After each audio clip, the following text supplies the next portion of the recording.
Jonathan, in exploring mind, art, transcendence, music to me personally has been the art form that has given me the highest sense of transcendence. Everybody's different. As a composer, how important to you is the concept of transcendence, and what does it mean? Transcendence is fundamentally important to me. It's difficult to pin down.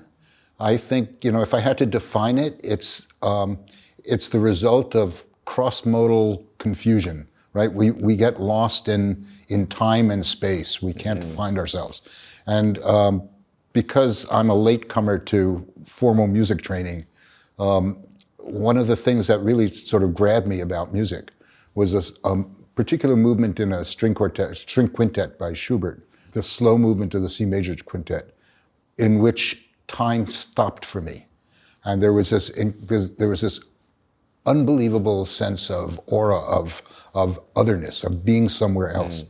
And that really sort of inspired everything else I've done. So I don't consciously try to copy that, but I'm intensely interested in this idea of putting people in other spaces. Yeah, I know that feeling because I've listened to and familiar with dozens, if not hundreds, of symphonies and instrumental works, but yet some just stand out so strongly that every time I think about it, I have this resonating feeling. And for me, it's the second movement of Beethoven's 32nd Sonata. I mean, the slow movement, it just captivates me. I mean, it just grips my stomach. It's not, I'm sure there are a lot of other things that are as good, but for some reason, we all have that. Well, what's really interesting about this sense of transcendence is that it's not always replicable, and it's not always shared. It's typically not shared among people, so that everyone has their sort of personal transcendent moment. You talk about the gut. There's this visceral physicality to it. For sure.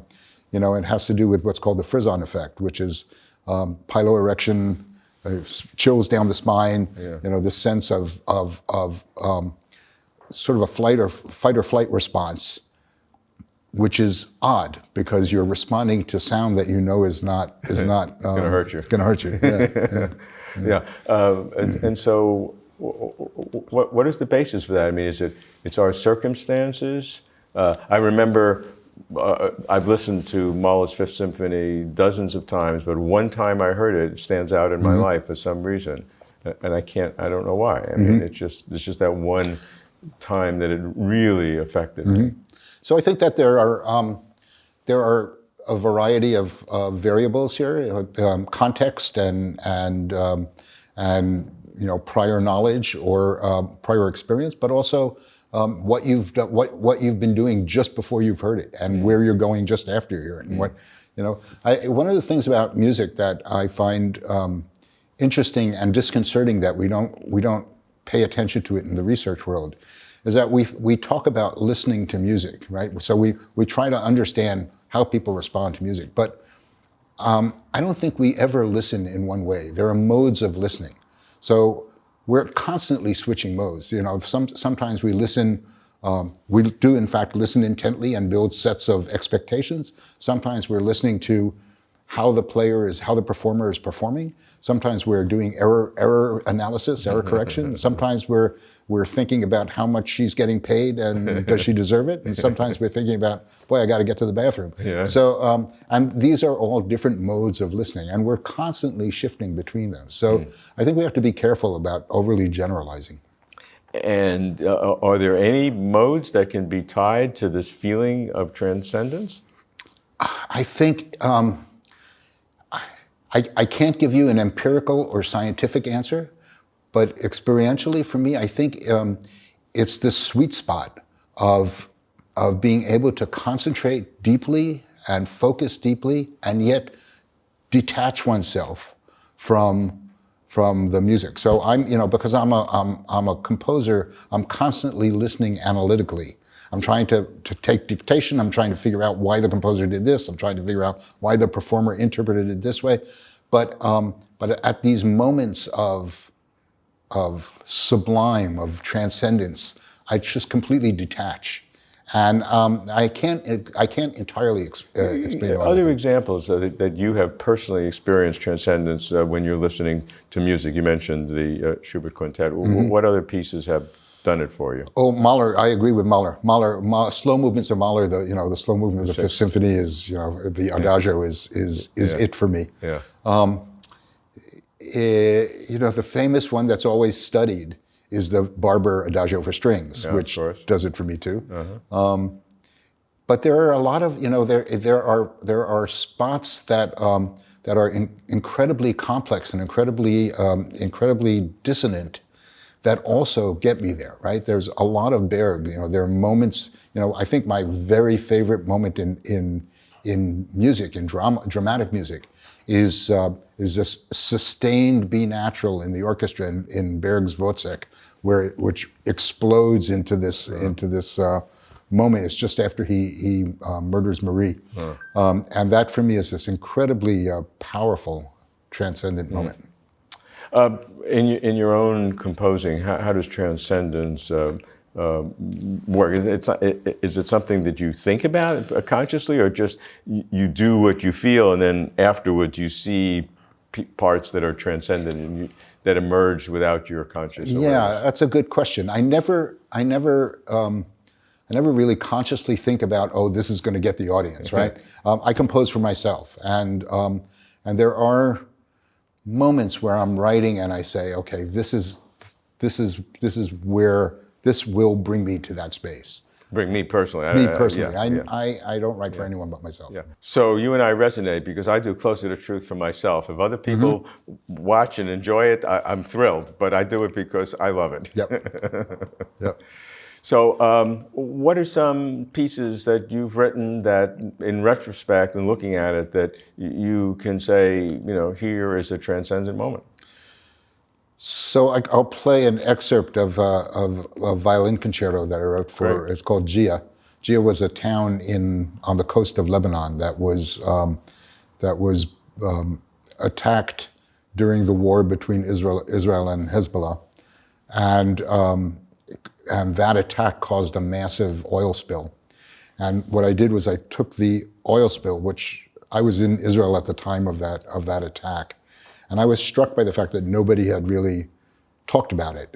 I had heard about it on the BBC, and the only way I could know about it was looking at satellite photographs. So I took the satellite photograph and I outlined the spread of the oil, and that became the material for the outer movements of this piece. But then I had to write an inner movement which was deeply personal, and what I did was I took a melody from the Day of Atonement service, where we're dealing with self-reflection and guilt, and admittance of guilt, and that became the basis of it. So I'll just play.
I mean, I feel it. I mean, I kind of resonate fasting on Yom Kippur.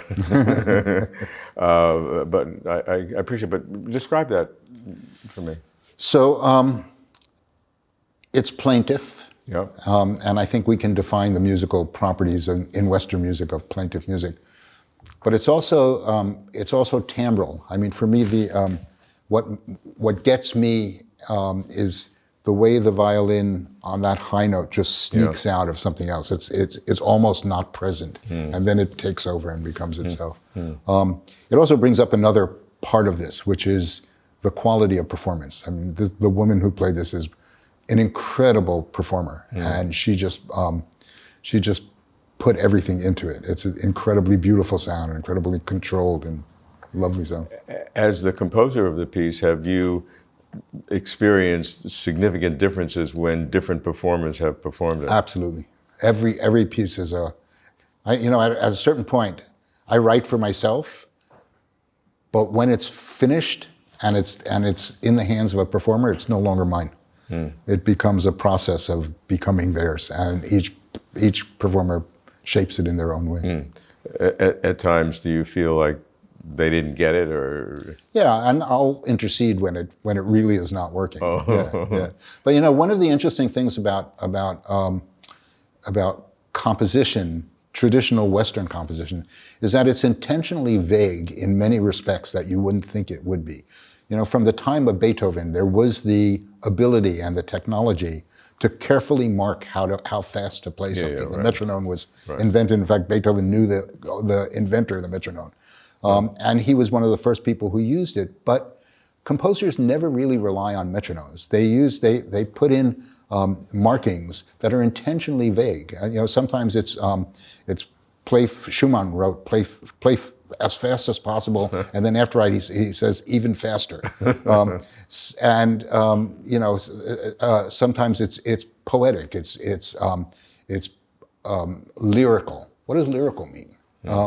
So that vagary in composition, when given the context of you're writing something that you want to communicate, it's odd for me that it stays that vague. I feel that when I listen to different performances, for example, of Beethoven's symphonies, the Ninth, comparing Toscanini with Furtwängler. And Furtwängler, and it's slower.